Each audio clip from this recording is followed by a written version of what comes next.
Kita menemukan pola kata-kata yang sehat ini di halaman-halaman Perjanjian Baru yang berisi apa yang harus dipercayai oleh semua orang Kristen.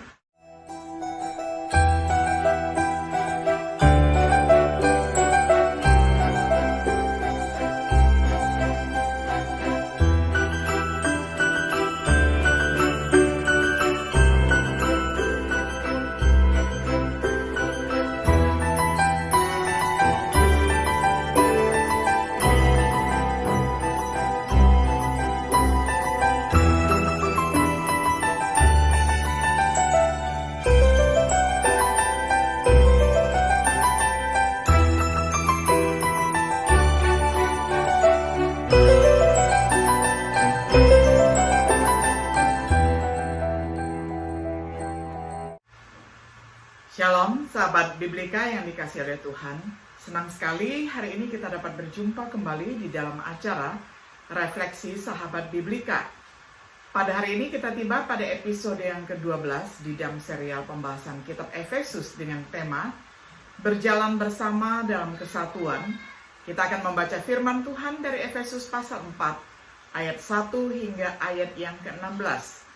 Saya akan bacakan untuk kita semuanya di dalam terjemahan sederhana Indonesia. Jadi sebagai orang yang dipenjarakan karena melayani Tuhan, saya menasihati kalian masing-masing untuk hidup sesuai dengan panggilanmu sebagai umat Allah. Teruslah rendah hati, lemah lembut, dan sabar. Hendaklah kamu semua saling memaafkan dan saling mengasihi. Kita sudah dipersatukan dan hidup bersama-sama dengan damai karena kita semua sudah menerima Roh Kudus.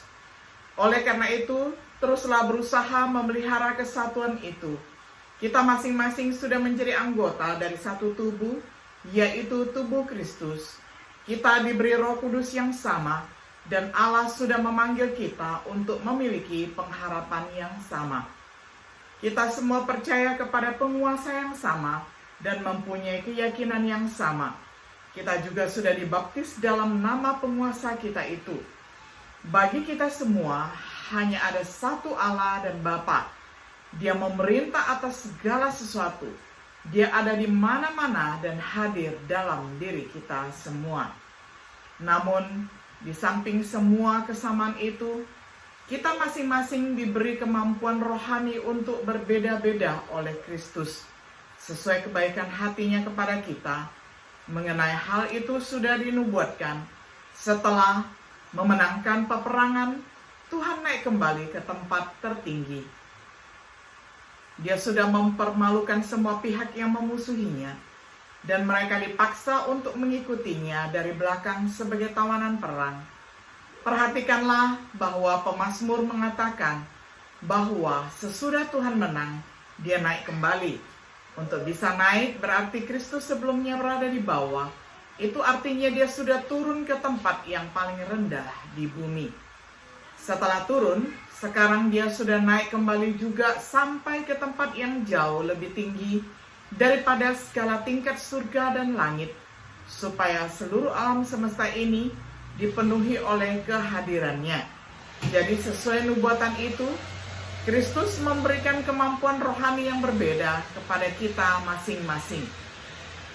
Ada yang diberi kemampuan untuk menjadi rasul, untuk menyampaikan pesan dari Roh Allah, memberitakan kabar baik tentang Yesus, menjadi gembala jemaat, dan ada juga yang diberi kemampuan untuk mengajar umat Allah. Semuanya itu diberikan supaya kita bisa mempersiapkan dan melengkapi umat Allah, agar masing-masing dapat saling melayani dan seluruh anggota tubuh Kristus semakin bertumbuh. Tujuannya adalah supaya kita semua menjadi semakin erat bersatu dalam keyakinan kepada Kristus dan mencapai pengertian yang sama tentang anak Allah. Juga agar kita menjadi dewasa secara rohani dan semakin sempurna seperti Kristus. Dengan memakai kemampuan rohani itu, kita tidak akan lagi seperti anak-anak yang mudah terpengaruh dan terbawa ke sana kemari oleh arus ajaran-ajaran baru. Karena ada banyak guru palsu yang menyesatkan dengan ajaran licik yang sengaja dibuat supaya kelihatan benar. Oleh sebab itu, hendaklah kita mengerjakan bagian kita sesuai kemampuan rohani pemberian Kristus. Sebagai kepala, Dia sudah mengatur tugas kita masing-masing.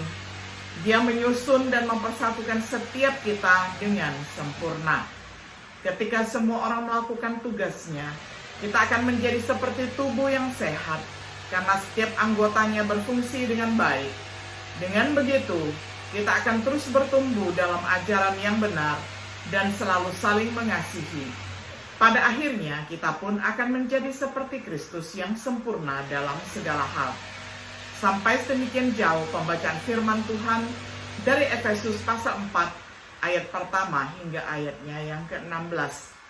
Sahabat Biblika yang dikasihi oleh Tuhan, sebanyak 3 bab Paulus telah membahas doktrin di mana ia telah menggambarkan keduanya, yakni harta milik rohani kita di dalam Kristus dan posisi rohani kita di dalam Kristus.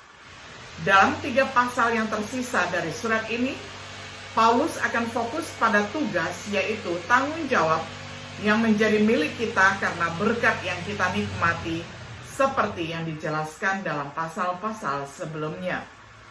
Dari berkat-berkat yang dijelaskan, salah satu yang diuraikan Paulus adalah kesatuan yang kita miliki di dalam Kristus melalui karyanya di kayu salib.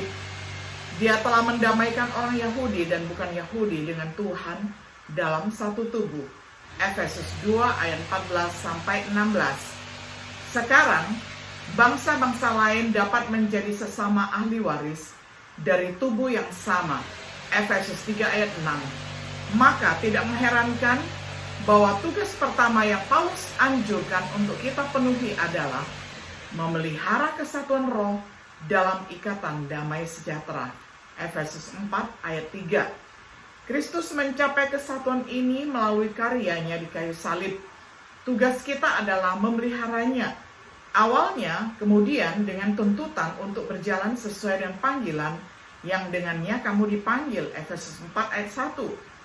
Paulus menjelaskan bagaimana memiliki perjalanan yang layak, dan itu adalah dengan menunjukkan yang pertama, sikap untuk menjaga kesatuan di dalam ayat 1-3, kerendahan hati.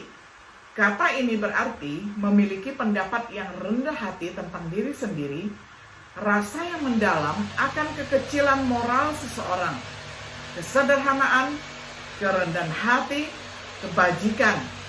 Ini diperlukan untuk menghargai orang lain di sekitar kita dengan benar. Filipi 2 ayat 3-4. Tanpa kebajikan ini, anggota dalam tubuh mulai mencoba untuk menjadi kepala tubuh, peran yang hanya diperuntukkan bagi Kristus. Kelemah lembutan. Kata ini dapat diterjemahkan sebagai kelembutan. Ini bukan kualitas kelemahan, tetapi kekuatan yang terkendali. Musa adalah pria yang lemah lembut, Bilangan 12 ayat 3, tetapi mampu dengan kekuatan dan keberanian yang besar. Yesus juga lemah lembut dan rendah hati menurut Matius 11 ayat 29, tetapi kita melihat di mana dia mengusir para penukar uang keluar dari bait suci. Demikianlah menjadi lembut bahkan ketika ada potensi untuk menjadi kasar, tetapi kelembutan lebih kondusif untuk menjaga persatuan. Lama menderita ataupun panjang sabar. Idenya di sini adalah salah satu kesabaran. Panjang sabar, kelambanan dalam membalas kesalahan. Ketika tubuh terdiri dari anggota-anggota yang tidak sempurna dan sering saling berdosa, mempertahankan kesatuan tidak mungkin dilakukan kecuali mereka bersedia menanggung ketidaksempurnaan satu sama lain. Bersama satu dalam kasih. Mirip dengan panjang sabar, menanggung berarti menopang. Menanggung apa yang memungkinkan kesabaran seperti itu adalah kebajikan lain, yakni kasih. Seperti yang Paulus tulis di dalam babnya tentang kasih, kasih itu tahan menderita dan tidak terpancing. 1 Korintus 13 ayat 4-5. Memang kebajikan kasih adalah ikatan yang mengikat semua kebajikan ini bersama-sama. Kolose 3 ayat 12-14. Berusaha keras menampilkan kebajikan-kebajikan ini tidak datang secara alami atau mudah, juga tidak mempertahankan kesatuan. Jadi perlunya banyak usaha. Sebagaimana Paulus menggunakan kata yang berarti mengerahkan diri, berusaha, memberikan ketekunan. Hanya dengan ketekunan untuk menunjukkan semua kebajikan ini, kita dapat berharap untuk menjaga atau memelihara kesatuan roh dalam ikatan damai. Efesus 4 ayat 3. Tetapi sama pentingnya dengan memiliki sikap yang benar adalah memahami dan berpegang pada hal yang kedua, dasar kesatuan ayat 4-6. Satu tubuh. Ini mengacu pada tubuh Kristus, gereja, yakni Efesus 1 ayat 22-23. Tentu saja, Paulus berbicara di sini tentang gereja dalam pengertian universal, tubuh orang percaya yang diselamatkan di seluruh dunia, di mana Kristus adalah kepala dan penyelamat tubuh. Meskipun mungkin ada banyak gereja lokal, yakni jemaat, namun hanya ada satu gereja, yakni gereja yang universal dengan satu kepala, yakni Yesus Kristus. Satu roh, ini adalah Roh Kudus, pribadi yang sudah dijelaskan di dalam surat ini sebagai Roh Kudus yang dijanjikan, Efesus 1 ayat 13, sebagai jaminan warisan kita, Efesus 1 ayat 14, yang olehnya orang Yahudi dan bukan Yahudi memiliki akses kepada Bapa, Efesus 2 ayat 18. Di dalamnya, Tuhan mendiami mereka yang sedang dibangun sebagai sebuah bait suci, Efesus 2 ayat 21-22. Oleh siapa misteri Kristus diungkapkan kepada para rasul dan para nabi, Efesus 3 ayat 5. Melaluinya, Allah menguatkan dengan kekuatan batin manusia, Efesus 3 ayat 16. Sebagai Dia yang kesatuan harus dipertahankan dalam ikatan perdamaian, Efesus 4 ayat 3. Yang berikutnya, satu harapan dari panggilan Anda. Bagi Paulus, ini terutama berkaitan dengan kebangkitan orang mati, yang tentu saja mencakup konsep keselamatan, bisa dibaca di dalam ayat-ayat yang tertera, dan juga kehidupan yang kekal, sebagaimana yang dicatat di dalam Titus 1 ayat 2, dan kemudian pasal 3 ayat 7. Kemudian satu Tuhan, ini mengacu kepada Yesus, tentu saja dapat dibaca di dalam 1 Korintus 8 ayat 5-6, yang telah Allah jadikan Tuhan dan Kristus, Kisah Para Rasul 2 ayat 36. Satu iman, inilah tubuh kebenaran, iman yang menurut Yudas sekali untuk selamanya, diserahkan kepada orang-orang kudus, Yudas 3. Itulah pola perkataan yang sehat yang Paulus ajarkan kepada Timotius dan yang harus ia berikan kepada orang-orang yang setia, 2 Titus 2 ayat 2. Kita menemukan pola kata-kata yang sehat ini di halaman-halaman Perjanjian Baru yang berisi apa yang harus dipercayai oleh semua orang Kristen. Satu baptisan. Ini adalah baptisan yang diperintahkan oleh Yesus, dapat dibaca di dalam nats yang ada, dikhotbahkan dan diperintahkan oleh para rasulnya, dengan mana mereka yang tunduk ditambahkan ke dalam tubuh Kristus, gereja Tuhan, yaitu baptisan di mana orang percaya yang bertobat diselamatkan ke dalam air untuk pengampunan dosa dan penerimaan karunia Roh Kudus. Satu Tuhan dan Bapa, Bapa yang bersama-sama dengan Putra dan Roh Kudus, Allah Tritunggal. Perhatikan bahwa Paulus menekankan keduanya, yakni kepribadiannya, Bapa dari semua. Transendensi dan kemahahadirannya yang di atas segalanya dan melalui semua dan di dalam kamu semua. 7 sifat ini merupakan kesatuan roh, sehingga sebagai orang Kristen kita harus rajin menjaga dalam ikatan damai. Tidak satu pun dari ini yang tidak penting. Misalnya, sama pentingnya dengan mempertahankan pribadi satu Tuhan untuk membantu kita dalam upaya untuk menjaga kesatuan roh. Kristus telah memberikan kepada gerejanya karunia tertentu. Sekarang mari kita perhatikan hal yang ketiga, karunia untuk kesatuan ayat 7-16. Sumber karunia ini, mereka berasal dari karunia kasih, karunia Kristus. Seperti yang dinubuatkan, itu diberikan setelah Kristus naik ke surga. Sifat dari karunia ini, apakah Paulus mengacu pada karunia roh atau fungsi? Jika karunia rohani, maka kita harus membaca ayat 11 untuk mengatakan memberi sebagian untuk. Jika berfungsi, maka ayat 11 harusnya berbunyi memberi beberapa untuk menjadi. Penggunaan kata doreas dan domata sebagai ganti karismata dalam ayat 7 dan 8 menunjukkan bahwa Paulus memikirkan fungsi dan bukan karunia rohani. Memahaminya sebagai fungsi, kita melihat bahwa Kristus memberikan beberapa orang untuk menjadi rasul. Rasul adalah mereka yang menjadi saksi mata kebangkitannya. Peran mereka di gereja sangat mendasar, diperlukan untuk pendirian gereja. Karena itu, pekerjaan atau fungsi mereka bersifat sementara.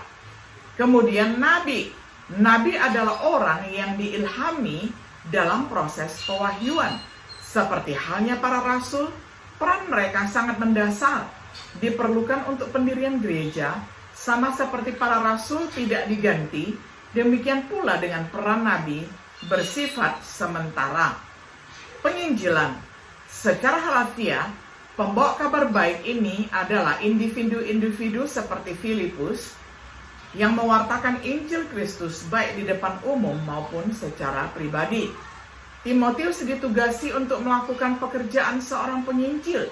Tidak seperti para rasul dan nabi, pekerjaan mereka tidak melibatkan meletakkan dasar, melainkan membangun di atas apa yang sudah diletakkan, yang mereka lakukan setiap kali mereka memimpin seseorang kepada Kristus. Oleh karena itu, pekerjaan atau fungsinya terus berlanjut hingga saat ini. Pendeta dan guru.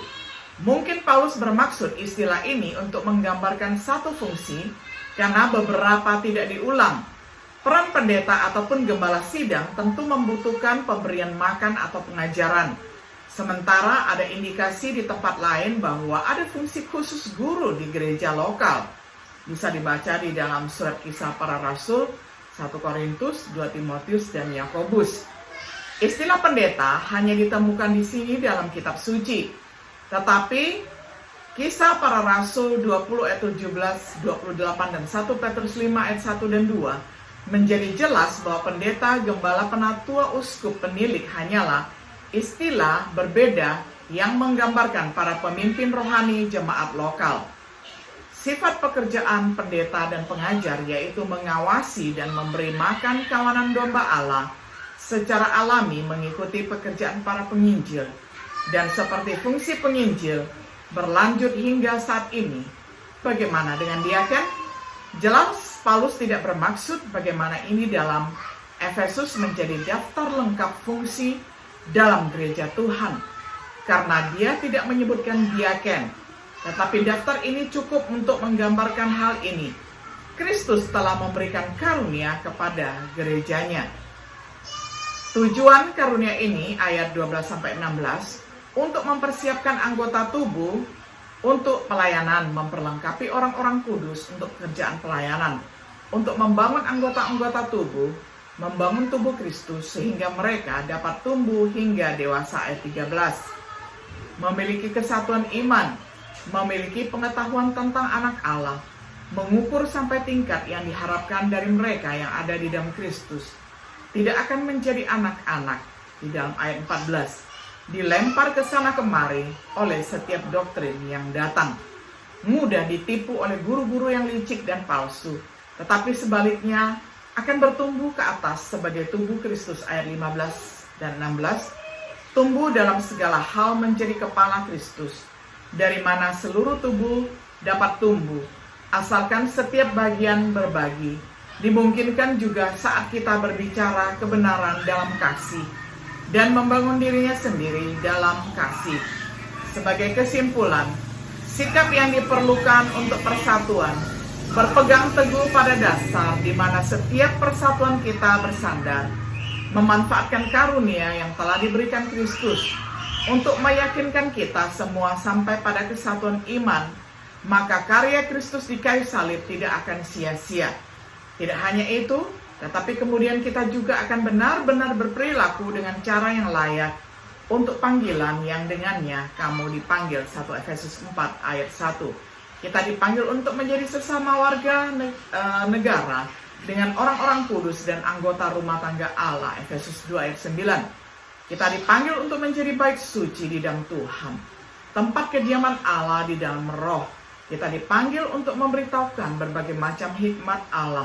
Apakah Anda melakukan semua yang Anda bisa lakukan sebagai anggota tubuh Kristus untuk berjalan bersama dalam kesatuan dan dengan demikian berjalan dengan cara yang layak untuk panggilan kita, sahabat Biblika yang dikasihi oleh Tuhan?